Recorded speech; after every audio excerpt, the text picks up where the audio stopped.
Hey, so welcome to the show, AJ. Thanks for having me. Appreciate it. Great, great. Well, this wouldn't be business with beers if I didn't ask you. Me and you are sitting at a bar right now. What are we drinking?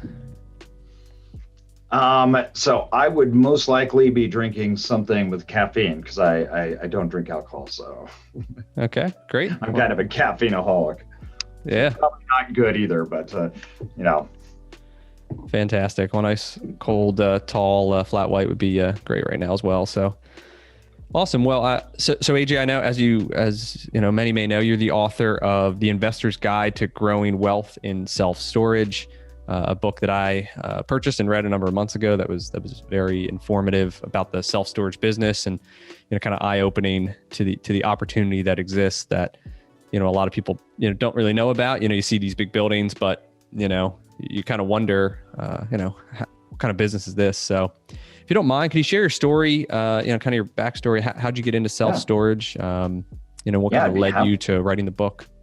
Yeah. So, I got sorry, my throat's a little scratchy. We have all this smoke up here. So I'm in Idaho, and the fires in California and Washington, the smoke is just like dumping on us. So it makes my throat a little gravelly. But I got started in self-storage where it was 15 years ago. And it wasn't, I guess you'd say it wasn't the first choice, right? So I was in insurance and I sold insurance. We sold insurance to group insurance products, major medical, life, dental, all that kind of stuff. And I loved this idea because I was in charge of my own income. I worked on my own time. To me, I was my own boss, right? And that's actually where I got started. Real estate didn't make any sense to me because I would go out and I was starting to get in my career where I wanted to buy blocks of businesses, and you're getting a 3x multiple on a high cash flowing business. And my friends at the time were all getting rich in real estate, single family homes. And I just didn't understand real estate. It made no sense to me at all. I'd look over their numbers. I'm like, I don't get this. I didn't really understand, I guess, the appreciation and depreciation, all that kind of stuff. But it just didn't make sense because I was a cash flow guy. It all had to be based off cash flow, total returns. I needed to see what my ROI was. How do I invest capital in here? What am I going to get from it? How do I scale? So I had the problem, though. My partner had the problem where we needed some tax savings and benefits because when you're in all cash businesses, you get slammed by taxes. Mm-hmm. And it just crushes your net income. And it gets really tiring giving 50% of everything you're working for to the government. And real estate is the obvious answer for it.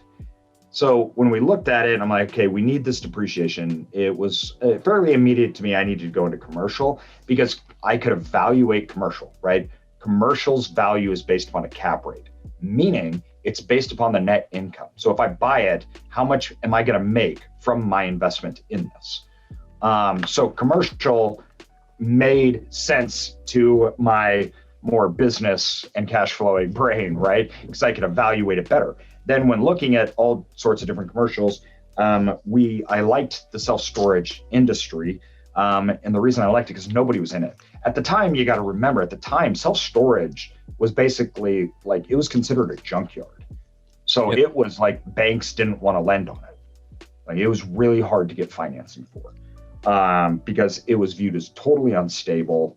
It was viewed as a beyond niche product that the future was unknown. A lot of people thought self-storage was not only not viable, but it was literally going to go away. And everybody else, it was a junkyard. And I even had one person say when, we got into it, they're like, oh, you're going from, high insurance sales with CEO to slumlord. Because that's how it was viewed. Yeah. And for us, we're like, a month cash. Yeah, yep. Exactly. And we're like, listen, it's cash flow. It's simple. It looks more like a business, but I get all the things that I get with real estate. That's why we bought it. We hired third-party management companies to run it. That didn't work at all. And that's when we really learned self-storage is not real estate. And we jumped in and I'm like, I got to build a company out of this. And that was kind of our starting. We were buying in really small markets, small properties, and we started to take over the management because as running businesses and working with business owners and being an entrepreneur, it was like, this, you're not doing this right. So to me, the management companies were just stupid. We're like, where are our numbers? Where are things? And that's just not how they looked at it. So we came in, I started building systems, and we took over the management. I'm like, we got to work on marketing. We got to work on revenue management. We got to build processes and systems. And I came in and said, this asset class isn't what everybody thinks it is. It's not real estate. It's a business. It acts like retail. It acts more like hotels and retail centers do than traditional type real estate. And by retail, I don't mean the retail asset, not retail asset. Yep, you're talking. I mean the person inside the business inside the retail asset.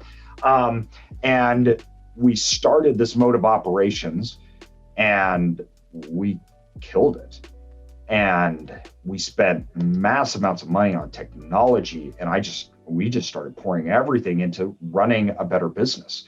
I was doing that and still doing my insurance stuff, selling it. And me and my partner started that. And we just grew it. And we're trying to diversify out of it. But I didn't plan really on leaving insurance. That wasn't really something we had, even though our real estate model was scaling. It was doing awesome. It was growing, but I didn't really, in fact, I was running our firm, who was owned by a national company out of Chicago. I was running the regional area here in Idaho. So I was their district manager, however you're looking, for our region and our office. And that was kind of the plan.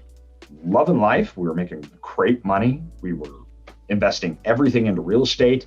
We had this management company that was growing. We were figuring this business out even more and more and more. And the more we did to it, the more our returns started getting better. And then I started getting a little more notoriety, I think, in the self-storage world, because I was asked to speak on, what we were doing differently. And I kind of came out and I was like, listen, basically we view as everything traditional about this is wrong. We don't think that occupancy matters. Occupancy doesn't matter, which was heresy. What do you mean occupancy? Okay. And the second thing was occupancy doesn't matter and cap rates don't matter. They're not even important. And people are like, that doesn't even make sense. Literally to the real estate people, that's the only thing that matters. And for us, we're like, the only thing that matters is revenue. Stop looking at everything else and just look at the cash flow. What's the cash flow doing? How can it be grown? What are the different drivers and eroders of that cash flow? How can we manipulate those things? And when we started looking at properties, I was like, listen, if I could buy a business that does $150,000 a year for X amount, and I analyze all the products, the revenues, the customers, the overall marketplace, what products are selling for what. So units or space, as people call them, I call products. They're actual individual products. They have different people that want to buy them. And for us, I looked at the customer. So everybody else, they build a storage facility, and it was a build it and they would come. You build it and people would just walk in and start renting. Storage was so new, but it was gaining speed and nobody was in it. There was limited amounts of storage in the United States. So you could build a storage facility at the time anywhere and it would just fill up. You didn't do anything. There was no marketing. There was no nothing.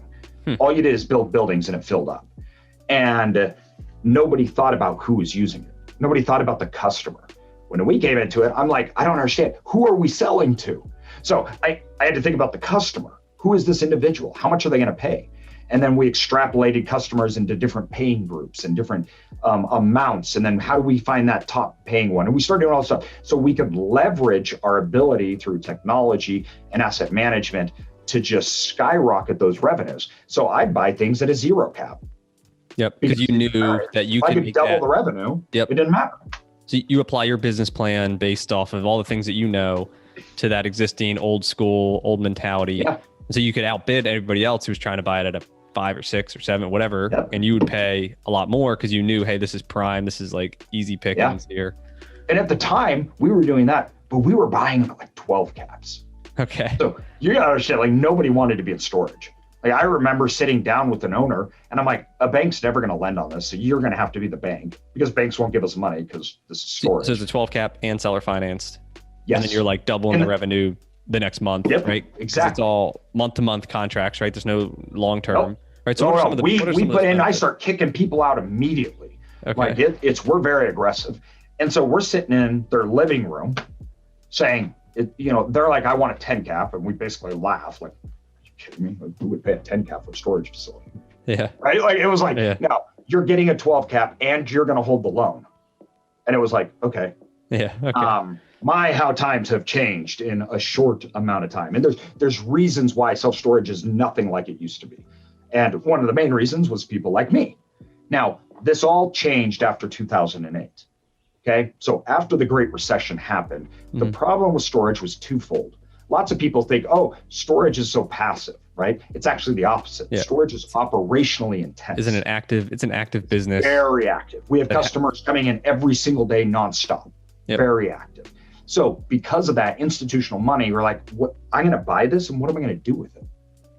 Like, how do there's nothing to do. So institutional money wouldn't go into it. But two, institutional money's models couldn't project how storage would operate given credit cycles. Well, in 2008, we have a long-term credit cycle that collapsed. That was the first time in 75 years. And self-storage, that was the first time we'd ever had a credit cycle collapse, right? So credit markets froze. People and the money system in the United States stopped like it did in the Great Depression. Other cycles were simply manipulated, obviously, by the federal government. This was totally different. Now, after that, self-storage proved to be very, very good. So now all the institutional hedge funds, big private funds. Because it weathered the storm, right? It weathered the storm and I could benchmark. So now I could take this cycle and I could benchmark it into my models and I could see performance. Now I can allocate capital. So now all of a sudden they could because they understood. And the other thing though that came out was after 2008, a company called really Extra Space headed this up. It was Extra Space, but third-party management. But they did third-party management like we do it. So Extra Space said, you have the big boys like Publix and things like that, which were ginormous compared to Extra Space at the time. Extra Space founder and then co-founder came and joined him and bought the company. He said, we're going to focus all on technology. And then we're going to operate it for people. And it was so successful. Now Extra Space is the second biggest self-storage REIT in the world. And who knows, they may become even bigger than the first one in a very short period of time. You're talking about 20 years versus 50 years, and they're already catching up. And so now institutional money had a partner and they had a model. Then that changed everything. And it also changed how the consumers view self-storage. So then we had storage wars come out, right? So all this stuff is happening in the self-storage world where customers are now, they know what storage is. Institutions, banks do. It was safer than the safest assets in existence, which were houses and long-term commercial lease. Both of those things, the golden goose, as I call them, of real estate, turned out to be crap. And self-storage, which was crap, turned out to not be. So what happened is the self-storage model changed. All the new stuff, all the institutional, they did so much homework. They started picking main roads, building superior products to get superior customers, which was everything we were doing. In that environment, we flourished then. We were already ahead of the game. And we were one of the few large operators. We're in the top 0.7% of the world of operators. Were set up to take advantage. Right when all this is happening, out of the blue, I become sick. And long story short, I become paralyzed from head to toe, quadriplegic. So this is 4 or 5 years ago, right? And just one night, my legs stopped working. My wife rushes me to the hospital. 2 days later, they're putting me on tubes. I couldn't breathe, paralyzed from head to toe, and I was fired. So while they waited till I got off life support, which was nice of my company too. So after I got off life support, they came into the hospital where I'd been on life support, still stuck in bed, paralyzed from the chest down, and they informed me my job was over. Obviously. At that point, it's not like I think that's even bad necessarily. At that point, we didn't even know if I would leave the hospital ever. Yeah. So I lost my main source of income. I was paid very well for what I did. I didn't need it, so I was totally safe because I'd spent all this time investing in commercial real estate assets, and we built a company around it. So working 2 jobs for 10 years, traveling nonstop, turned out to be a huge benefit, and it basically saved my family. I have 4 kids. We had just had our youngest of 4. My wife's sitting there with a quadriplegic holding a newborn, basically 3 months old, and has 3 kids at home that have to go to school and everything else like that. And I just lost my job. There was no point in that we said, we're gonna have to sell our home. What are we gonna do for the future? And it was because of this passive investing that we had been doing for so long. I look back and I'm literally just like, that was inspiration for us at the time to say, I didn't need to. I made good money off our sales job. I could have spent the money on toys. We could have played. I could have had, 40% of my life back to spend with my kids. But instead, I had this massive urgency. And, looking back now, it's just like, wow, gratitude is an understatement. So then I'm fired, come out. They send me home after a few months, 4 months, I think it was, in a wheelchair. So I went to like 5 hospitals, including what is called an LTAC, a long-term care facility. Because the hospitals at some point, they're like, you're sitting on tubes, right? And you may never come off. So they sent me to a place that could put me on life support and keep me to whenever. There was no answers. There was no cure. So I gradually started to come back. And then I was in rehab and I was living in a rehab facility. And then my insurance company kicked me a month after I got the rehab facility out. So I went home paralyzed from the waist down or the chest down in a wheelchair, which I couldn't really function in a wheelchair. So I basically was put into my bed at home, and my wife and 4 kids were there to take care of me. My brother moved in with me and came and lived with us so he could help carry me around and take care of me. And that was going from being perfectly normal. You got to remember, I'm 33 at the time. Like, I'm a bagpacker. I'm a outdoorsman. I didn't even say goodbye to my kids. That's how crazy this is. I never even said goodbye to my kids. I went to the hospital. I was put into a coma, woke up as a quadriplegic. And that was the next time I saw my children, and which was a month later, because we didn't know if I was going to die or if we were going to need to pull the plug. So we didn't see my kids. I didn't see my kids because we didn't know how they would handle this. Yeah. And we didn't have answers to give to them. So my kids didn't see me for a month until we decided this may never end. We've got to do this and do this right. But it was just out of the blue like that. And when I was sitting in the hospital, I was actually in the rehab hospital. I was so excited. So I went in, it was like summer, like I was out planting trees, and I went to the hospital. The first time I got to go home, they were going to release me to go home to see my kids. And it was Christmas Eve, and I was going to get to go on Christmas morning to see my kids open the presents. The hospital was going to take me, and I was going to spend 3 hours with them. And that night, I was like, I'm just looking at the door. I'm looking out my window. I'm still in my bed, and I'm just like, oh, this is so cool. Life's so good, and the nurses are like, AJ, you got to go to bed. I'm like, I will, but I'm going to see my kids tomorrow, right? And I realized at that time, my only concern right now is, what are my kids going to get? I don't know. I'm not buying anything. I don't know. How many presents are they going to get? I wasn't sitting there going, my kids are going to lose their house. They're going to have to change schools. What's my wife going to do? How's my life going to work? And that was because of that passive income. And it was at that time, sitting in the hospital watching the snow, it was just like that light bulb came on. I was like, this is so important. And I want to share with others about it, how this saved me and my family. And then 2, self-storage, because it was so new, most of the information about self-storage out there was either borderline wrong. They had never adapted with change. The whole new way of operating storage wasn't out there, or it just sucked. There was no real good information. So that's when I started to do more blogging, podcasting not at that moment, obviously. I waited till months later. But I started in my wheelchair. I actually started 2 companies out of my wheelchair, wrote my book, and started a podcast and some other stuff, because at that time I'd gained all this time. And so I was like, it's important for me to share this. So I just started sharing it. And you're back to full functionality now? My lower legs are still partially paralyzed. So were you at the Go Abundance event? I spoke, it might've been 2 years ago now. Nah. And yeah, is in Colorado. So I don't have my leg braces anymore. That's the big one. So Okay. I got out of my leg braces. My ankles and my lower feet, though, they don't quite function right. And I'm on a lot of medicine and pain and everything. So below my knees, not all the muscles fire, but I can walk without leg braces and I don't need to use a cane or other things that I had. So, which that was my goal. I'm like, listen, my goal is to be back to normal, or what I would consider 90%. That means I can run, I can play with my kids, everything else like that. That's my ultimate goal. But my big goal was to walk on my own. Yeah. And so now we're just trying to get to the next step. Yeah, it's amazing how life can change, right? In a single instant. And two, there's another like nobody even understood. Like when they told us, too, they're like, okay, they couldn't figure anything out. So like seriously, Brian, I'm sitting in a room that they couldn't even admit me to the hospital because they're taking tests on me, and they're like, dude, you're perfectly healthy. There's nothing wrong with you.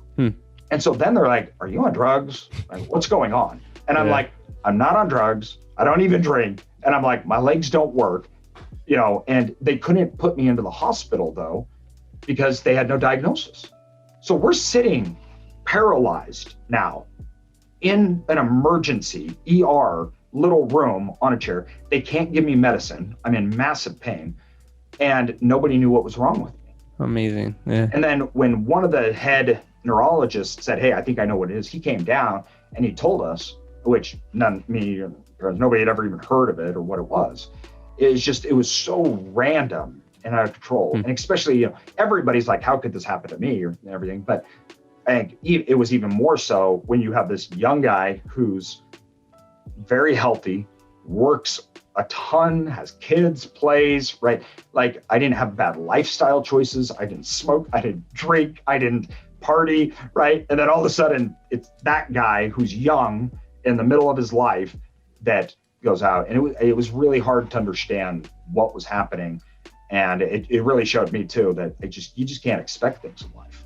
Yep. Yeah. And building those business over the years and like you said, making those sacrifices along the way to build up this, I mean, call it passive, but this business, right? Yeah. That's not a job, right? But that can run without you because you have good people, you set up systems, right? It's not just even if it was just you and you didn't have those systems and people in place, like it still would have issues. So 100%. And that's why too, it's so funny that I think back on it. Like I could have quit my job, Brian, and just basically been retired, right? But instead I'm like, actually, I want to keep doing this because they're paying me a lot. And so what we'll do is at the management company, I'm going to build a system and everything so I don't have to be there all the time. So I can actually run two businesses. So I'm going to forfeit capital and time to do that. So it's more passive for me. Yep. If I wouldn't have done those things, when I got out of the hospital, I was making more money and I was worth more than when I went in. My company was, right? Because your company kept growing. Because my company kept growing. Yep. Yeah. It was like we were doing rate increases. We were like the revenue was going up and it had nothing to do with me. So today, how many doors do you own, or units, square footage? Over how do you measure it? So we own over 10,000 doors. It's like we've bought 500,000 square feet in the last 2 months. So I think we're at like 2 million. We have another 500,000, under development. So. And excluding the big guys, the extra space in the public. So, I mean, your company's up there in the top. Yeah, we're in the privately held self-storage operators. Yeah, probably the top 50 in the world. Okay, that's amazing. What are some of the most creative things you've done? I know you can take an old Kmart or something, right, and convert that. Can you give us any stories? Too. Yeah. Yep. So we pioneered some aspects. We're big pioneers in storage, kind of like I mentioned. I started all these different things that we were doing. We knew we needed leverage. We were thinking bigger the whole time for the first one we bought. So we went and met my business partner and Lance Watkins, who one of my closest friends and business partner, and he was starting a co-op. So we were founding members of that with him, which we worked heavily on technology. We started a technology company in self-storage that's an open source property management system, which has just exploded. And so we invested millions into the industry itself for ourselves so we could compete at the highest level. And we were always pushing that. And when we bought the retail center to convert it, that was not like, people weren't doing that. Like nobody knew what that was. What was that? That was a Kmart? It was a bankrupt super Kmart. Okay. And when we bought it and turned it into a storage facility, to give you any idea at the time how powerful that was, we did the whole thing for like 7 million, right? Bought, renovated, everything? Yeah. 7 million? Okay. Yeah, this was 3 years ago. Okay. At this point right now, we've had offers north of 35 million. Oh, wow. So five and extra money. Yeah. Okay. Yeah. And so in 3 years, and it's cash flow heavy. We've already made all our money back. So we have no money into it. We get cash flow like crazy, right? We bought the building, we blew walls, we made a road in the middle of the building where you could drive off everything. At the time, nobody was doing this. It was like very unique and it caused a lot of struggles. And then on top of that, we implemented the first ever keyless technology. Okay. So at our facility, you just use an app to get in doors, to rent, to open your own unit door, click it, all the doors, everything works. So you don't even need to talk to a manager. So us and our other business partner, Travis, we opened up our 2 facilities at the same time. We were the first in the world to ever have a truly automated. And you developed that software? No, we worked with another company to help develop it. So, but our product was so new, they don't even sell it. It was a generation, they don't even call it generation 1. It was the test product. So we were openly testing technology. Yeah, on a huge project like that too. Huge project. So we were very forward thinking in the industry, and that's how we've always been. And during COVID, right when COVID happened and the markets froze, right? This was right when it was the lockdown, and this is when they were like, bringing bodies on the streets of China, right? Yep. Like it was just like the news was like, we are all going to die, right? It was just BS. Yep. But everybody lost their minds. And the world ended. At that time, the industries that were hit really, really hard were things like office buildings, right? Because everybody was gone. And at the time, there was not even a known food. Well, office buildings that were coming up for sale, they got demolished.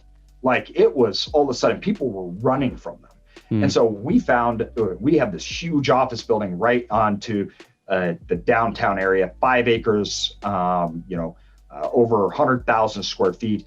And it's on a major exit, main corner, right? They were trying to sell, the buyers and everybody backed out.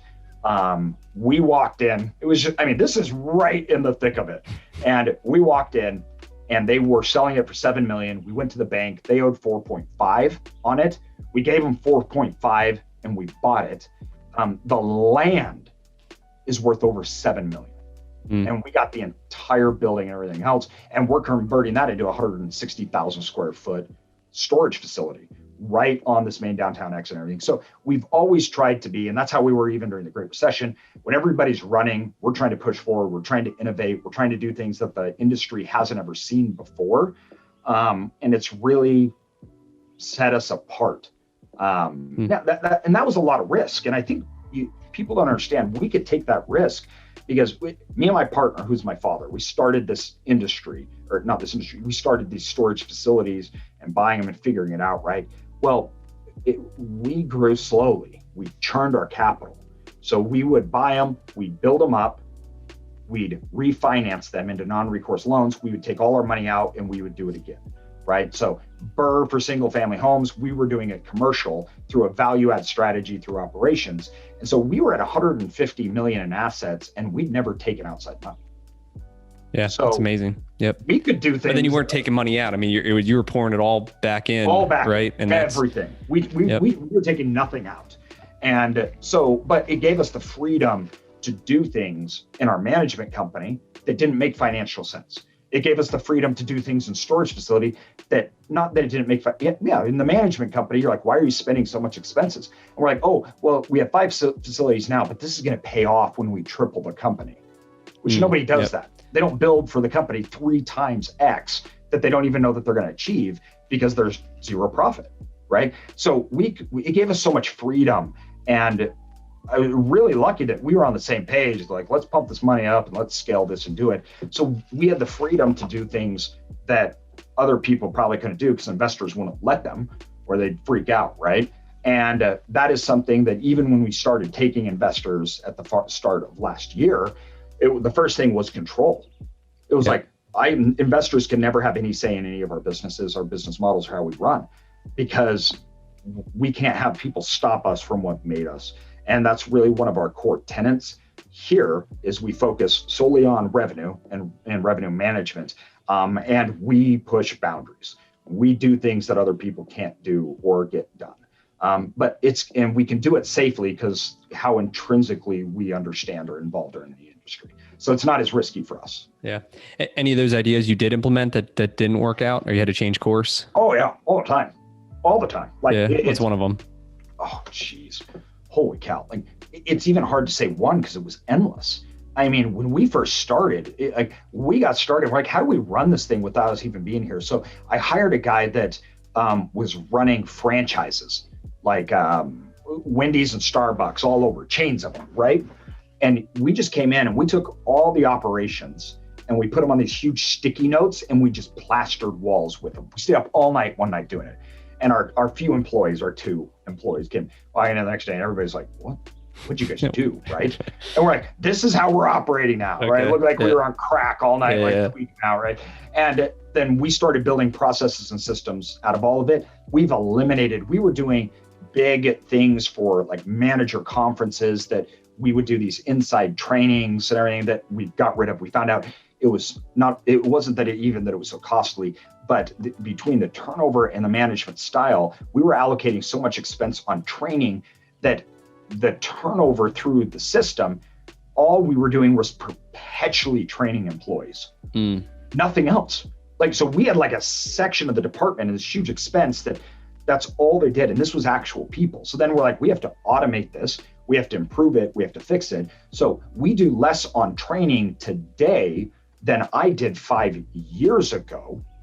Yet we are 10 times more. So how do you get them trained? Is it the method that you do? Combination. Yeah, it's a method. So right now we have an individual. So we have a full-time actual trainer, right? But we shrunk it down to this huge week process. We automated everything. We have online. They have to go through tests. They have to do qualifying. We don't do on-site training with one of the people from our corporate office now until they've already gone through and gone through and done all this training. So we got rid of 80% of the on-site training just through management. And then 2, we instituted more of a shadow management where they would go work under somebody alongside somebody. So they got to experience it and learn it. And then we did a short 3-4 day on-site training. So we took it from 2 weeks, multiple personnel, because that one person that was doing it had to be with every single new person. Yep, all over the country, right? Multiple states. Exactly. So then we had to have multiple trainers. Now we have 3 trainers that are running around doing this, and it was out of control. So that was a big one. Was simply how to manage turnover and all these people, but still get great results. We need these people to be performing at X level, and especially in times like now, where it's really hard to hire people. Yep. Like, we've never seen anything like this. And our payroll's gone up 40% in 3 years. I mean, crazy, right? And so now we're paying more than ever, but quality hasn't improved. So how did we do this effectively? And if we were operating the way we were before, like it gets to a point where you're just like, we can't even grow. It doesn't even make sense. Yep. So I see behind you have What It Takes by Steve Schwartzman. That's one of my favorite books. Yes. So what are your, his thing in that book is, think big, right? It takes the same amount of effort, time, and energy, focus to do a small deal as it is to a big deal. Obviously you have that philosophy, and so what's next? Like, how are you going to take this thing even bigger to where you're at now? Yeah, I mean, and I really do hold to that philosophy. It's an important one. I think everybody should have it. It's a big problem, I think, in society. And I was kind of extreme before I went into the hospital, right? Like, it's go big or go home kind of guy, right? But after I got out, I was just like, geez, I'm going to be dead any minute. So I'm not doing anything unless it's going to be huge, worth it.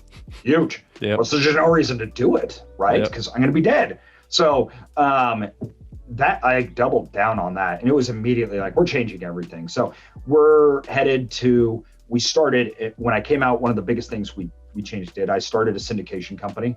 So I'm like, if we're really going to get here, our capital needs to go farther. We need to get more expensive. We grew our management side. We started investing tons more money into technology, millions. And that was different. That was a big learning curve. But our goals in 3 years, well, actually now it's almost 2 years, to be at $1 billion holdings evaluation. I think by the time we get to $1 billion, though, we'll be in multiple asset classes.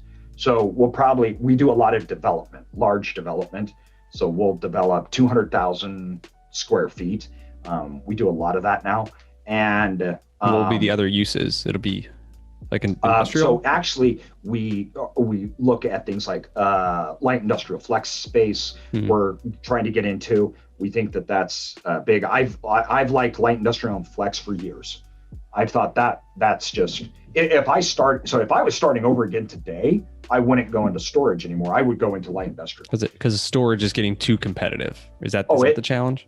60% of the markets in the United States, I would never touch. They're going to fall. All the major markets are paying too much. Is that the reason? Not so it's the cost of it. So right now, storage are trading at cap rates of like apartment buildings, which makes no financial sense. Like self-storage is not safer than apartments. And I'm like the self-storage guy, right? Like I kind of branded myself as that. I'm like the self-storage disciple. I'm running around, hear ye, self-storage is amazing, right? And I get in arguments with self-storage where they're like, it's safer than apartments. I'm like, that doesn't make sense. We have short-term contracts.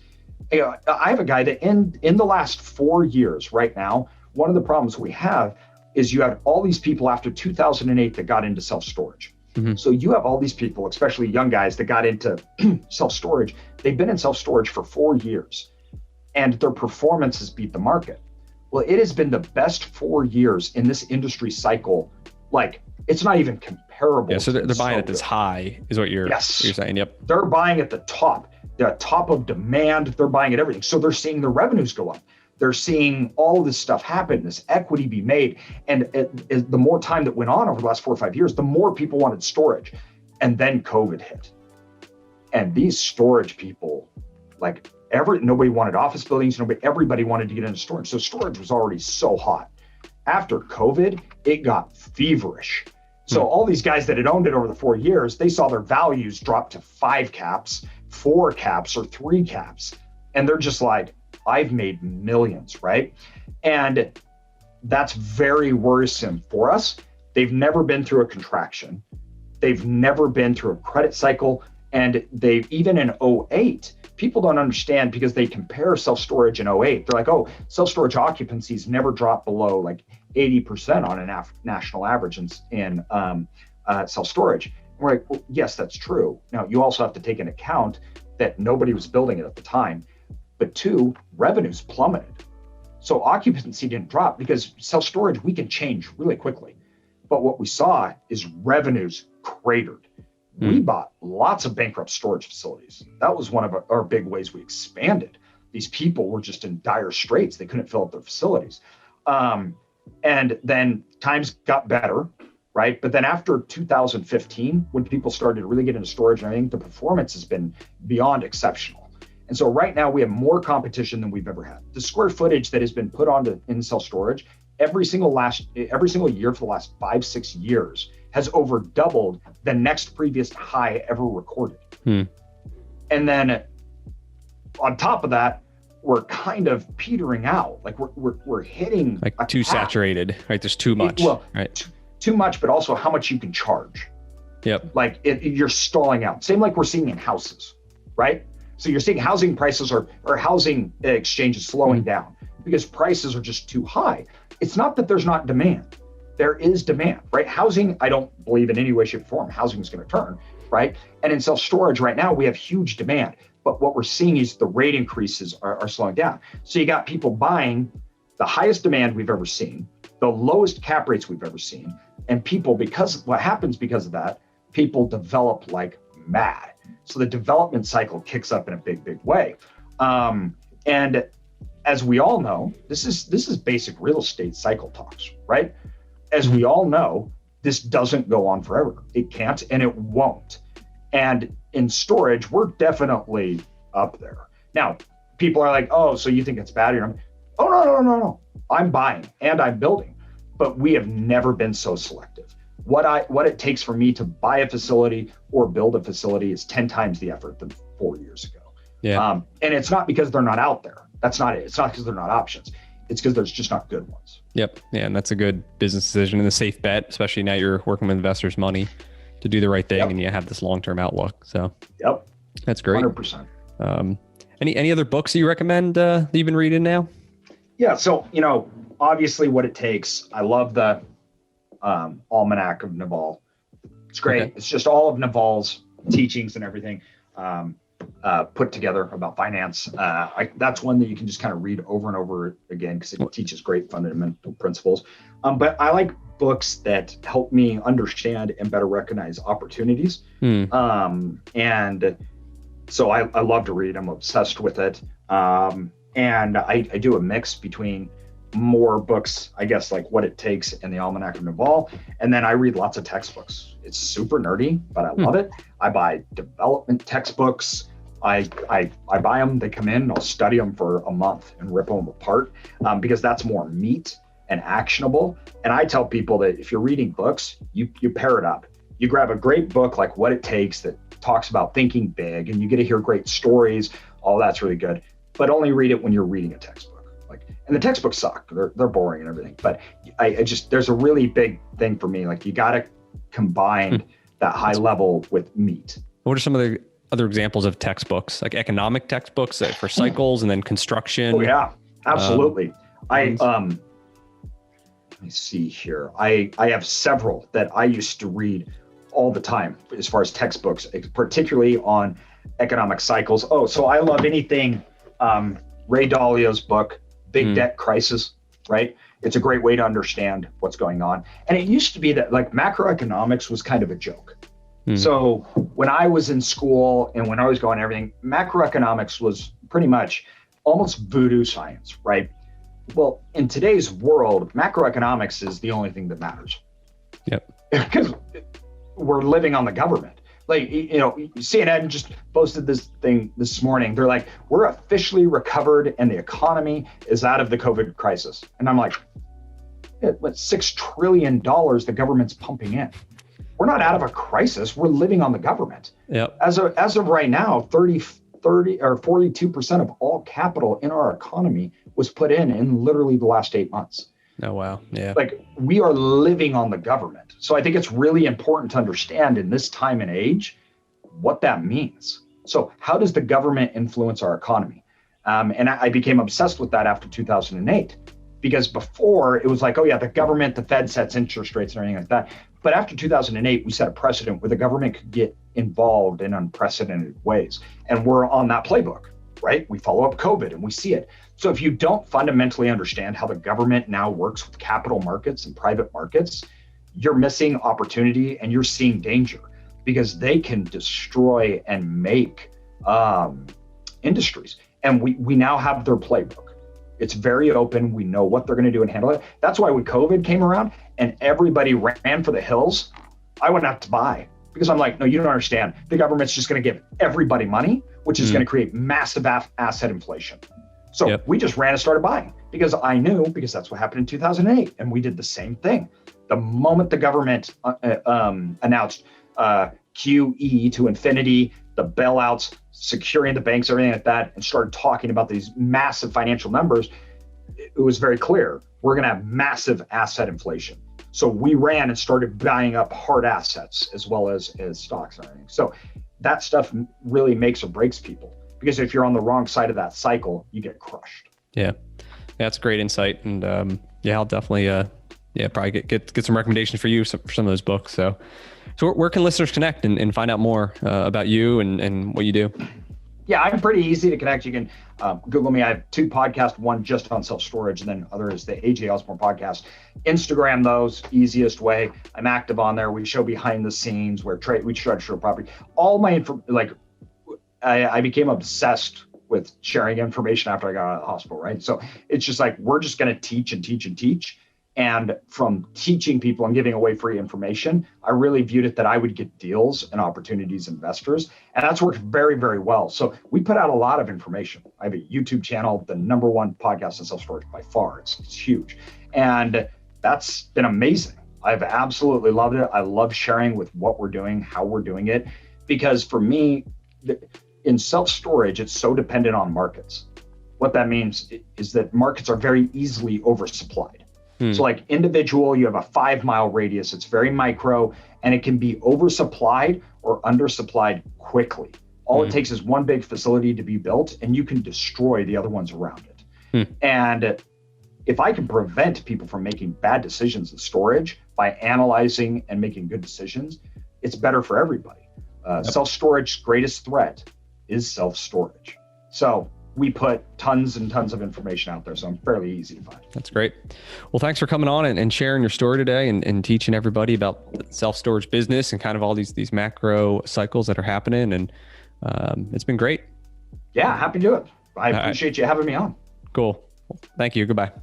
Bye.